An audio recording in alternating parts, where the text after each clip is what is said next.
Years of preparation all come down to the big event. Opening ceremonies for the Olympics are today in London. The torch for the 2012 Summer Games will be lit tonight. The show will include a lot of pomp and circumstance. Academy Award-winning director Danny Boyle is in charge of making sure that it all goes off without a hitch. Now, one of the more interesting tidbits, British Airways flew in some Apache rain dancers from Arizona to perform a rainbow dance to ensure some nice weather there. Now, the event is a massive security operation, being that there are tens of thousands of athletes, as well as the Queen of England, the First Lady, and GOP presidential candidate Mitt Romney. And of course, ahead of today's event, there was a lot of controversy about what the athletes are going to be wearing. Been talking about this for a while. The problem being, Made in the USA label wasn't on their uniforms. I think they should take all the uniforms, put them in a big pile and burn them and start all over again.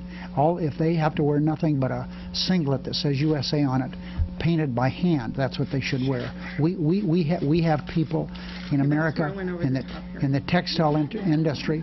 We have people in the textile industry who are desperate for jobs.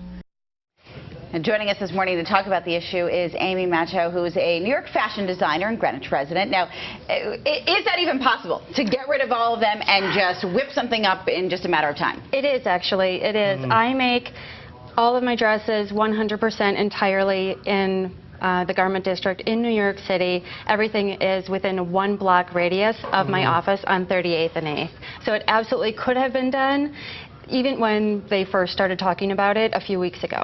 Why did you decide to have your garments made in the United States and not somewhere like China or some other country? Well, this is exactly why I started my company. It's because I did realize that there were so many, wonderful, luxurious, all-American brands, and I did notice that they were all made in China. And I'm from Wisconsin, I'm from the Midwest, it just didn't sit well with me. And in fact, I made up this T-shirt that says, Made in USA, in Chinese characters. Right. So the people in China can wear a T-shirt made in the United States. Made in USA. So what were your thoughts when you first heard about this? You think of Ralph Lauren, I mean, kind of the quintessential American designer alongside Calvin Klein and so many others, and then you hear that these uniforms for the U.S. athletes were made in China. It's not surprising. It is disappointing, but it's not surprising. It's, we're watching the opening ceremonies tonight, and we're all going to feel that huge sense of pride when they all walk in underneath the American flag.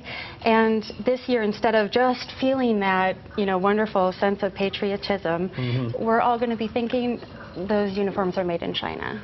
Now, is it more, being that you said that you make everything in the garment district in New York, is it more difficult to do everything, made in America than it is overseas? No, it's not. It's not. It is less expensive for companies to, unfortunately, to make them overseas, but it is definitely possible. And, we would like to do whatever we could to bring that back and really support the garment district. I was surprised that Ralph Lauren or whoever was overseeing this contract or whatever they're called, that they didn't foresee a problem with this. I mean, they could make almost 100% of their items in China, but when it comes to the Olympic uniforms, let's get these made, in the United States. That's what happened. And even when I started my company, I, consulted with industry veterans, and they all said to me, no one cares. No one cares, so don't. They said, don't produce in the United States.